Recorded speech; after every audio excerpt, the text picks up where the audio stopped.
Tonight, a tragic house fire leaves 9 dead, major drug and money laundering accusations against the Turkish government, Swedish PM drops by Turkey, more beef between Greece and Turkey, and we will remember the 10th of November.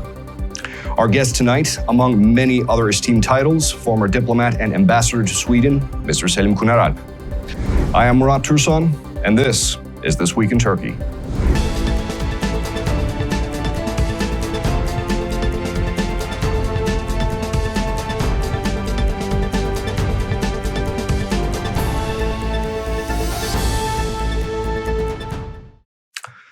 Our first story tonight is rather heart-wrenching, so the ones that are faint of heart are advised to skip this one, folks. A house fire in the Bursa province leaves 9 dead, 8 of which tragically were children, ranging from 11 to 1 year old. The family immigrated from Syria. Turkey is home to approximately 4 million Syrian refugees. Many of them, of course, live in substandard conditions. The family was evicted from their home as they could not afford the rent hike, as Turkey is also battling sky-high inflation that is reflective on housing prices. Reportedly, they looked for a house with central heating but weren't able to find one, and consequently had to move to a house without. Thus, the father installed a heating stove burning wood or coal. However, according to the fire department, the stove malfunctioned, causing a house fire, killing all occupants. Here are the details. A fire erupted on the first floor of a 4-story building in the Bursa province Wednesday night, killing 9, 8 of them children. Bursa Metropolitan Municipality reported that the children were between the ages of 1 and 11 years old. The fire reportedly sparked when a heating stove installed that day backfired, reversing the flow of the fumes. The mourning father, who lost his wife and 6 kids, stated, "We got evicted from our old apartment. We had to move into this apartment. I had no other choice." The family migrated from Aleppo, Syria in 2017 to Bursa. The house fire killed the mother, Amine El-Kasim, her 6 children, and 2 of her nephews who were staying overnight. The father of the deceased attempted to make his way into the building, into the raging flames, but lost consciousness due to smoke inhalation. The Bursa Fire Department stated that the clogged-up chimneys caused the smoke to fill the room where the 9 were sleeping. The family then died from carbon monoxide poisoning, and a spark from the heating stove caused the bed sheets to catch fire. Sadly, the family could not react to the fire due to being unconscious from carbon monoxide poisoning. Bizim akrabamız. Şimdi bizim taziyemiz var. Halam vefat etmiş 2 gün önce. Taziye gittik. Tabii normalde. Taziye geldiler. Çıktılar yani. Şöyle bir 2 saat sonra, 3 saat sonra falan bize tabii ki bizim aşiretlerimiz, bizim akrabalarımız bize aradılar. Yani hepimiz de hani bize kurtarın dediler. Hayırdır? Hüseyin evine yıkılmış dediler. Yanmış dediler. Yani işte yani çıktık, arabaylar bindik, arkadaşlar Ömer, Ahmet, Mehmet falan arkadaşlar aradık. Hani Cemal kızı gidin falan dedim. İşte toparladık, buradan geldik. Yani geçmiş olsun zannettik ufak bir şeyler. Geldik abi, fena bir şey gördük. Allah kimseye göstermesin. And big things are happening in Turkish politics these days. If you follow Turkish politics at all, surely you've heard of these 2 names, Erdogan and Kılıçdaroğlu. Though nothing is official or certain, conventional wisdom indicates that there is a very, very good chance that the 2 of these men will be facing off in the 2023 general elections in about 7 months. Why most people think Erdogan will run is because, well, he's Erdogan. He has been in charge for the last 20 years. And Kılıçdaroğlu, he has a soapbox and a megaphone, and he knows how to use them. Last week, Kılıçdaroğlu made some interesting accusations against the government, accusing them of turning a blind eye to criminal activity, drug trade, money laundering, corruption, and much, much more. Now, Turkey is no stranger to government involvement in organized crime. Back in '96, a car accident in Susurluk, a district, revealed government officials and mobsters riding in the same car, known as the Susurluk scandal. Famously, mob boss Sedat Peker began releasing videos last year alleging government involvement in the drug trade. Well, now Kılıçdaroğlu is hopping on the bandwagon, saying that the government has been inviting drug money and mobsters into Turkey to cover up Turkey's massive account deficits. Here are the details. Opposition figurehead and likely presidential hopeful Kemal Kılıçdaroğlu was in London last week to meet with the heads of private and public investment groups, think tanks, and NGOs. But what stole the show was yet another major jab at the ruling party, this time accusing the government of turning a blind eye to major drug money laundering schemes. Last week, Kılıçdaroğlu accused the government of letting drug money flow into the country and consequently starting a meth epidemic and constant gangland shootouts. Everything started with this government destroying the economy. They spent so flippantly and used the public finances that they emptied the government's coffers. And when all the resources were gone, in order to stay in power, they played a dirty game. They allowed for dark money to flow into the country. They said, "Bring the money, wherever you bring it from, and I won't ask where you got it." They used this dirty drug money to finance Turkey's deficit. And naturally, if you invite drug money from all over the world, the owners of the money, i.e. the drug barons, will also follow the money. And so they came from all over the world and settled in Istanbul. And so they started butting heads with one another. Over the years, many foreign kingpins have called Turkey home, such as Serbian smuggler Željko Bojanić and notorious Azerbaijani gangster Nadir Salifov. Following Kılıçdaroğlu's allegations, the police made major drug busts in 7 provinces and 130 arrests, but not before stating that the police department would sue Kılıçdaroğlu for his allegations. But Kılıçdaroğlu was not deterred. During his visit to London, Kılıçdaroğlu stood in front of an apartment complex and made further accusations saying, Some so-called families who smuggled their dirty money from Turkey, but in fact gangs, deposited their money into real estate in this district, so that when Mr. Kemal comes to power, they will have a place to run. Look, I'm on the street where you're trying to escape right now.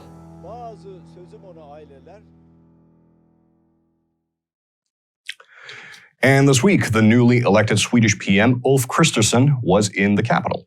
Kristersson has been doing a lot of rounds on the international stage. After Belgium, Finland, and Egypt, his 4th destination was to Ankara to meet with President Erdogan, ostensibly to take care of this NATO accession business. A little background. As many may know, Finland and Sweden, after 70-odd years, have finally put their bid in for NATO membership this year upon Russia's invasion of Ukraine. Despite Russia's objections and vague threats, the both nations have signed a memorandum of understanding declaring their intentions to want to join the military alliance. However, there has been a problem with that, namely a Turkish problem. For a nation to be admitted into NATO, all NATO members must approve the membership unanimously. And guess who the holdout was? That's right. While President Erdogan was initially very open to the idea, did a 180 very soon after, threatening to hold the vote until Finland and Sweden seized their support of PKK and YPG, what Turkey considers terrorist organizations, and of course, removing weapon sanctions on Turkey so Turkey could continue purchasing weapons from these European nations. So, the weapon sanctions part has been settled, and Sweden has agreed to cease supporting these organizations. But now there appears to be something else. Turkey also wants extraditions, namely Bülent Keneş, the former editor-in-chief of Zaman daily newspaper, and many, many others that Turkey calls terrorists. Here are the details. Sweden's newly elected Prime Minister Ulf Kristersson visited Turkish President Recep Tayyip Erdogan this week, where the two leaders held a one-on-one meeting in Erdogan's office in Dolmabahce Palace. After the meeting, the two leaders held a joint press conference. First, Erdogan took the podium and said, "Besides discussing our binary relations, we have discussed Turkey-EU relations, the war in Ukraine, and other regional and global issues.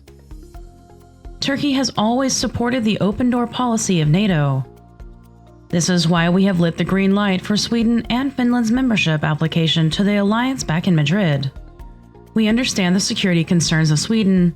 If Sweden upholds its end of the bargain agreed upon in the memorandum in Madrid, we are sincerely supporting its admittance to the alliance. Swedish Prime Minister then talked to the press and stated, "Sweden understands Turkey's efforts against terrorism. My cabinet was just elected a couple of weeks ago, and one of our duties is to uphold the law. That includes our efforts against terrorism organizations like PKK. Turkey has been fighting a bloody war against the terrorist organization and lost thousands of Turkish lives in the process. This we understand. Turkey joined NATO 70 years ago. It is also vital for our security to join this alliance as well. We will uphold the memorandum, and we appreciate Turkey's efforts in the Black Sea for the weak corridor." And joining me now, among many, many distinguished titles, he was the Directorate for EU Affairs and Ambassador to Sweden and Korea, General Director of Policy and Policy Planning as Deputy Undersecretary in charge of Economic Affairs and Permanent Representative of the European Union, and many, many more. You know him. He's been on before. Back on the show, Mr. Selim Kuneralp. Always a pleasure to have you on, sir. Thank you very much, Murat, and thanks for this pleasant introduction also. Absolutely, my pleasure. It's nice to be back. Yeah. Nice to be back. My pleasure, as always. It is always great to have you on. Now, let's talk about Turkey's money laundering problem. In December of last year, Turkey was actually added to the grey list by the European Parliament for failing to combat global money laundering and funding terrorist activities. Ooh. Yes. We were talking a little bit before the show, you and I, and you said that during your stint in the government, the grey list was a consistent concern. Is that right? Yes, that's right. Not just that, but also the fight against corruption. So Turkey was also followed very closely by the Council of Europe institutions, OECD, for insufficient dynamism in the fight against corruption. And now we've also got this grey list of the Financial Action Task Force, which is based in Paris. It's got about 39 members. It is in a certain way, I think, affiliated to the OECD, though independent from the OECD, and it's got a membership which is not the same as the OECD. But in any case, it follows quite a large number of countries. They call them jurisdictions because they have territories that are not independent, that are being followed. And Turkey is now on this grey list, along with countries that are not let's say that there's no other country that is a member of the OECD, or which would be considered as a Western country. I don't know whether Turkey is still a Western country. You've got Gibraltar as a jurisdiction, which is in that list, and so that makes it all terribly unpleasant. And they have a summary that you can see on their website, and they say that Turkey has made a certain number of commitments in the area of the fight against money laundering and financing of terrorism, but it still needs to work harder and so on. And this kind of thing has been going on for quite some time, as I understand. This is not really a new development. What is unfortunate is that the authorities don't seem to make very much of an effort to take Turkey out of that category, so that's very regrettable. I would say that it must have a discouraging effect on potential legitimate investors in Turkey, but in any case, there are so many other reasons why foreign investment has shrunk from legitimate sources into Turkey in recent years. So maybe that's why the authorities don't seem to be particularly concerned about that. But I would say that for the image and the reputation of the country, this is all rather unfortunate. I would have to be inclined to agree. It's rather concerning when your country is on the gray list and the authorities don't seem too concerned. Now, if you don't mind, I'd like to pivot to the Swedish Prime Minister's visit. Now, it looked for a while like Sweden and Finland's accession to NATO was a shoo-in, but now Turkey is asking for extraditions of people they believe to be terrorists living in Sweden. Among them is Bülent Kenesh, the former editor-in-chief of Zaman Daily, a paper that was subject to a crackdown by the government in 2014, leading to many arrests, and consequently was seized by the government in 2016. And now they're asking for his extradition, among many others. What do you make of this? Well, I would say that, of course, the name of Bülent Kenesh was raised by President Erdogan during the visit of the Prime Minister of Sweden, the new Prime Minister of Sweden, Ulf Kristersson, who, of course, unlike his predecessor, comes from the center-right. He's the leader of the moderate or conservative party. They call themselves moderate, but in Western European parlance, they would be described as conservative. I believe they're center-right. So he's the leader of the party, and he leads a minority government, which is supported by the extreme right from outside the government, which incidentally is the second biggest party, I think, in parliament. So their approach, I would say, of this new government is rather more sympathetic to the priorities that President Erdogan has raised since Sweden, along with Finland, of course, applied for membership of NATO. Don't remember exactly when, but it must have been April or May. And since then, there has been this list that was presented to the Swedish authorities, which contains 73 people that Turkey asks to be extradited. And the curious thing is that, no names had been publicly mentioned, including in previous contacts with the Swedish authorities that were reported in the press, let's say. There was no, when the former Swedish Prime Minister, Foreign Minister, and so on visited Ankara, and press conferences were held, I do not remember any name being praised of among the people that whose extradition was requested as a condition for the accession of Sweden to NATO. So this was rather unusual, I would say, that the name of Bülent Kenesh was raised publicly, because it makes it extremely difficult for the Swedish authorities, to comply with this request once it has been raised publicly, because they would be seen as having given in, to Turkish pressure. And as I said, it's a minority government, and it might fall, as a result of such a thing. So I cannot imagine that Mr. Erdogan or his entourage was not aware, or were not aware of the risk of mentioning a name, particularly as you said, Bülent Kenesh was a journalist, so he was never, as far as I know, he was not accused of conducting terrorist activities with weapons in his hands and shooting or bombing anything.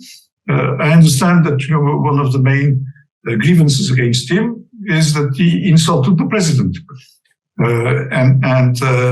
so this works in Turkey, but it wouldn't work in a country like Sweden, because extradition of a foreign national in all Western countries requires that the crime that they are accused of be also punishable in the country where they reside, in this case Sweden.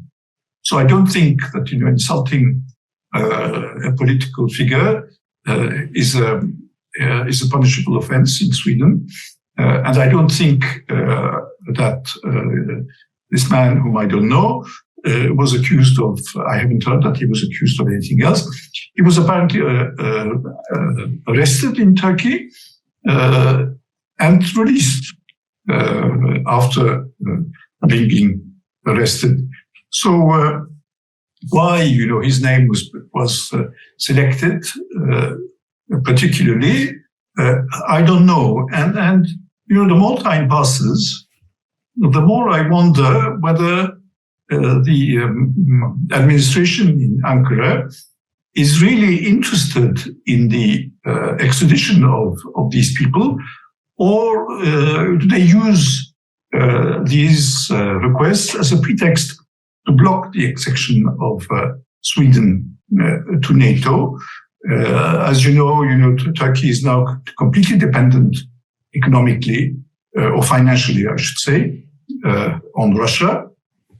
When you look at the figures which have just been published again today, the most recent figures of the current account, you see that there are huge deficits, and the only way in which these deficits can be paid for is through inflows of currency from Russia. And so, and it has been mentioned in the press that Potash, for instance, or rather the central bank has stopped issuing foreign currency to Potash, which implies that Potash is not paying its debts to Russia, amongst other places, for gas and oil. And of course, there's a request for the postponement of oil and gas debts to Russia until 2024. So that means until after the elections.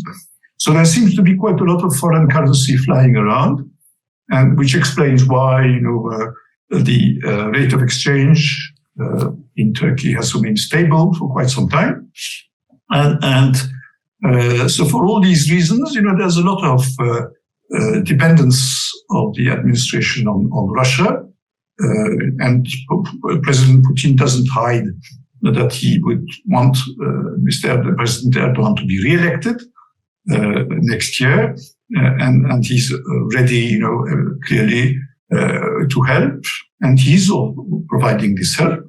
So I'm beginning to wonder, whether the quid pro quo, given to President Putin in exchange for his support, is the blockage by Turkey of the accession of Sweden and accessorily Finland, because the Finns have said that they want to join NATO together with the Swedes, and so that's how I see the situation, because Hungary, which is the only other country that hasn't ratified the accession of Sweden and Finland, but it has announced that they would do it either in December or at the latest in February. I understand that Prime Minister Orban is in a state of negotiation with the European Union. He's trying to get something out of them, and he'd probably get it. And once he gets a satisfactory support or response from the European Union, he's going to ratify the accession of Finland and Sweden to NATO, and Turkey will be left alone on this. So it's not a very pleasant situation that I sort of look at. I would not have wanted my country to be in a situation like this. Absolutely. I, again, have to be inclined to agree. It's kind of interesting. When we were talking a little bit before the show, and when you said that this could actually be a quid pro quo between Erdogan and Putin, that was already an interesting theory on its face.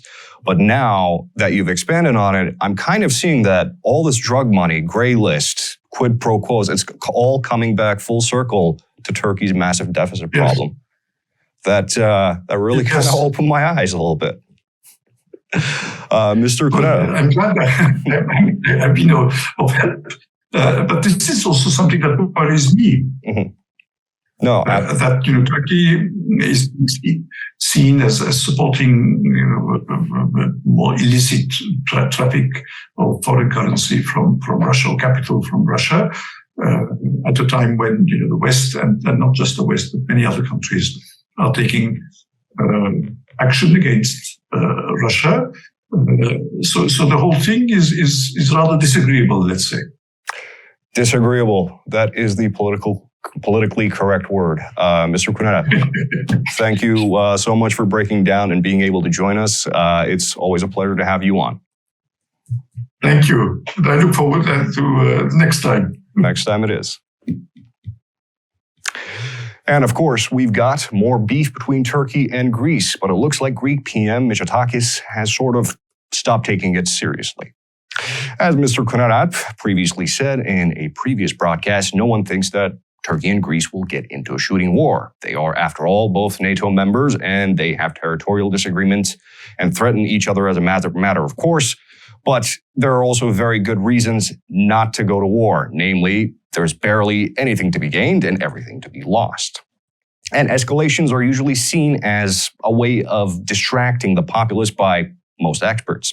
Well, it looks like Mr. Mitsotakis agrees, because this is what he said this week.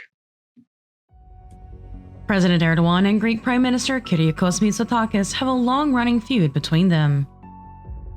Tensions between Turkey and Greece continue to escalate as President Erdogan continues to bear strong words for Greece. This year, after a long back and forth of threats, President Erdogan had ordered the end of high-level talks with Greece and threatened Greece in September. In June, President Erdogan ordered severing of high-level talks with Greece when the two nations condemned each other for airspace violations over the Aegean during a joint NATO exercise. Greece claimed harassing airspace violations by Turkish aircrafts during the exercise. Turkey retaliated by stating that it was in fact Greece that was escalating the situation through flights near Turkish coasts. In September, after an incident where Turkey alleged that Greece locked onto a sortie of F-16s conducting a training exercise with an S-300 surface-to-air missile battery, President Erdogan threatened Greece, saying, "Greece, be mindful of history. We can suddenly come over there any one of these nights," threatening a military operation against Greece. Prime Minister Kyriakos Mitsotakis attended the Western Balkan Summit held in Berlin this week. Prime Minister Mitsotakis, commenting on President Recep Tayyip Erdogan's statement on Greece, said, "If inflation were 85% in our country, I would also try to change the news cycle." Mitsotakis, who was asked to respond to the statements made by Ankara government regarding Greece, said, "If I had tried to respond to every statement made by the Turkish authorities, I could not have done anything else. Greece's stance on this issue is so clear." And here in Turkey, every year we do something that is uniquely Turkish and certainly odd to an outside observer. Every year on the 10th of November at 9:05 a.m., raid sirens sound all across the country, and we stand in silence for 1 minute and then sing the national anthem. 10th of November commemorates the death of the modern nation's founder, Mustafa Kemal Atatürk. And each year we remember him. To Turks, he is more than merely a man. He is a symbol of modernity, secularism, and progress. Of course, that doesn't mean that he's beloved by all. There is certainly dissent. But to many Turks, he is the embodiment of the modern Turkish state, a symbol which cannot be desecrated. A picture of Atatürk hangs in every classroom, every government building. His statues are everywhere in city centers, town centers, schools, parks. And to many, with conservatism on the rise in Turkey, he matters more than ever. Back in the day, secularism was a given. Atatürk was law, immovable, unimpeachable, more analogous to a religious figure than a statesman. In Turkey, almost everything is political. All symbols are unavoidably political. It is the struggle of secularism versus theocracy, the fight between the old ways and the new. But with 20 years of conservative rule in Turkey, Atatürk still matters. People still stand, they still salute, still honor the man, the myth, and the legend.